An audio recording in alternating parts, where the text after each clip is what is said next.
This will be a day long remembered. Now I am the master.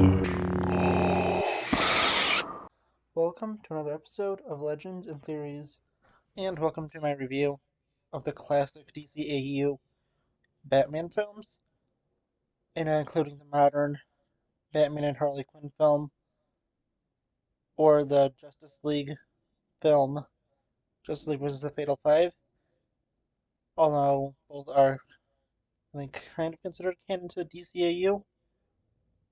Not 100% sure on that.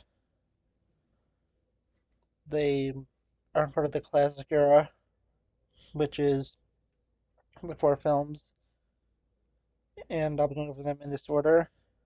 Batman, Mystery of the Batwoman, Batman and Mr. Freeze Sub-Zero, Batman Beyond, Return of the Joker, and Batman Mask of the Phantasm. I'm going over them in this order because that's probably my ranking order. And yes, I'm going to start off with Mystery of the Batwoman.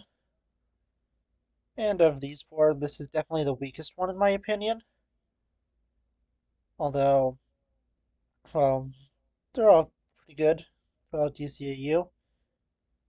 This definitely has a few weird things in it, like the awkward decision to have Bruce Wayne and Barbara Gordon in a relationship. I know this is expanded a lot more in the comic books, and it gets pretty bad. I think that was just kind of an awkward moment. And the three new Batwoman characters, none of them were super intriguing. I think they were all okay. And overall, I think that this was an overall good movie. It did have Bane in it, and Bane has only appeared in a few things in the DCAU, which is nice, including this. He's also in 2 episodes of Batman the Animated Series, with one of them being a hallucination episode.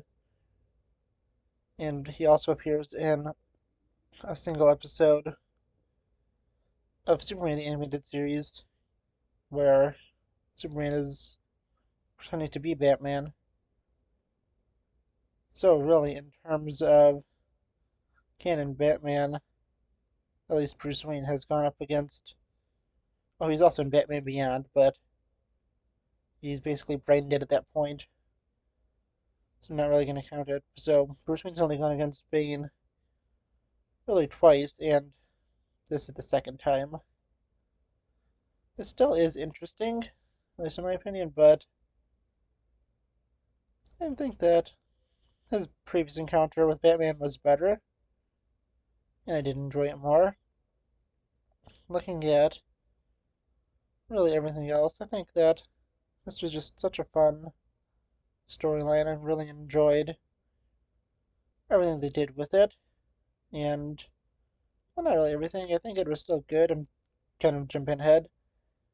I still like what they did, and it's just the worst out of the four. The next one is Batman and Mr. Freeze Sub-Zero. Here's the thing, this is a good film, but the other two are great films. And that's the reason that this is, well, here in my ranking, and with me going over it all. This one is a story of Mr. Freeze and him trying to save his wife after she is basically put into a critical condition after her cryogenic pod is damaged. And he tries to kidnap Barbara Gordon to save her so he could use her organs. And yeah, I think that that's really, interesting, and it was a unique thing to do. They definitely did Mr. Freeze amazing in this universe. Now, this is a lot better than Batman and Robin. This also takes place in between Batman the Animated Series, all the original seasons, and the new Batman Adventures.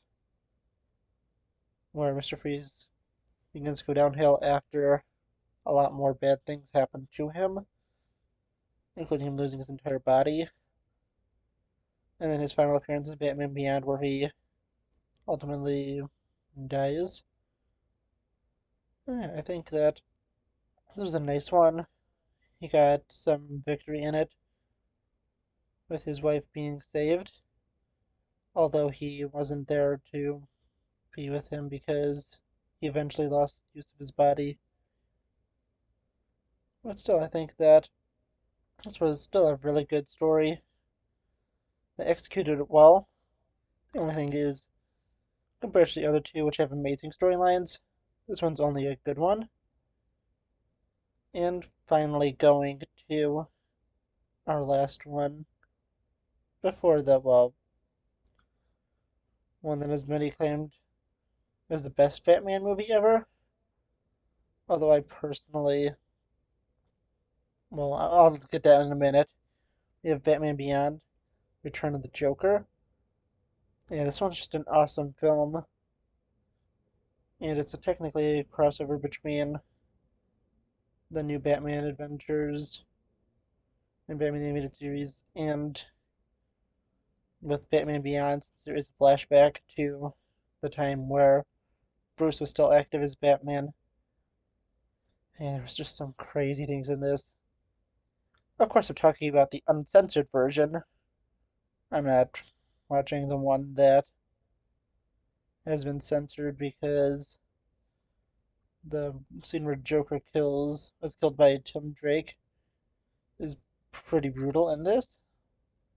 Although it's not extremely brutal, it's still brutal for younger audiences. And it's pretty dark when he shoots Joker and starts laughing so hard he starts crying. I don't know exactly how it goes in the more edited version of this. In the cut version, I don't know what it's called. But I think I'm pretty sure he is Joker electrocuted. And this is, the canon version of it and the darker storyline of it.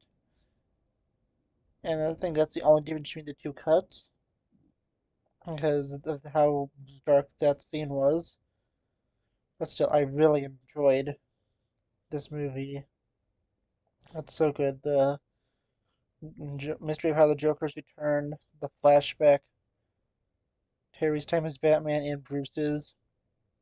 It's just so great. I also like how the Joker uses Tim Drake to come back, and Batman is able to meet, Terry McGinnis's Batman is able to meet both one of the Robins and truly figure out why he is being Batman, which is, very interesting. I'm definitely excited to see if they do anything more with Batman Beyond. There have been rumors, but there's nothing definite. And I am really loving this movie. It's just such a great time to watch. And it's one of the best written ones. Just with all this crazy stuff, the twist. And even Joker, officially learning that Bruce is Batman, although there are many continuities where the Joker basically knows this, but doesn't want to admit it. I think the scene where he comes into the Batcave and addresses Bruce directly as Batman is really cool.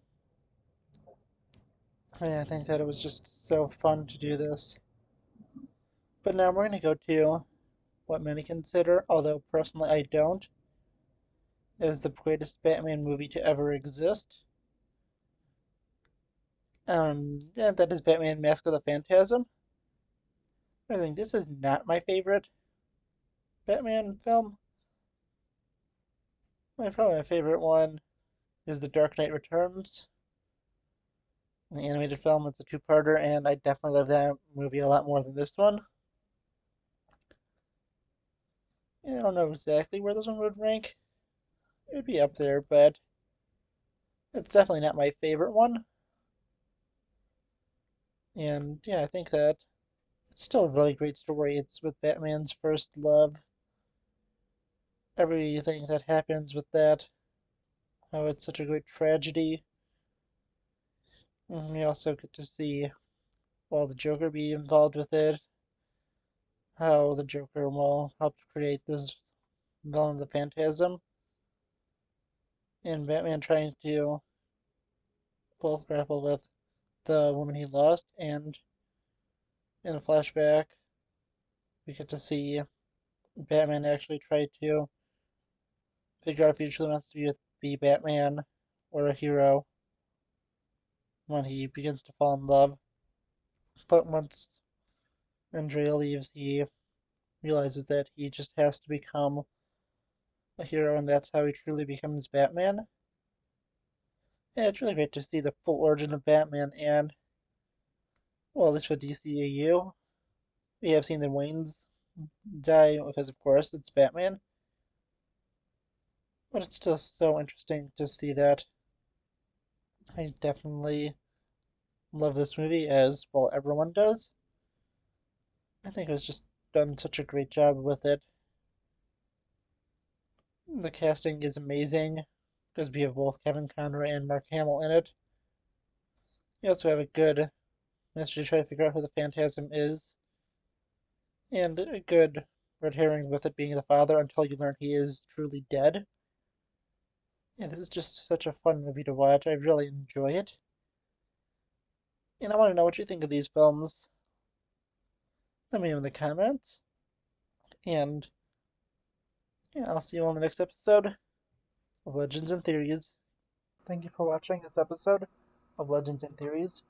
Please subscribe, like the video, share the video, leave a comment, check out the video on screen, and may the Force be with you.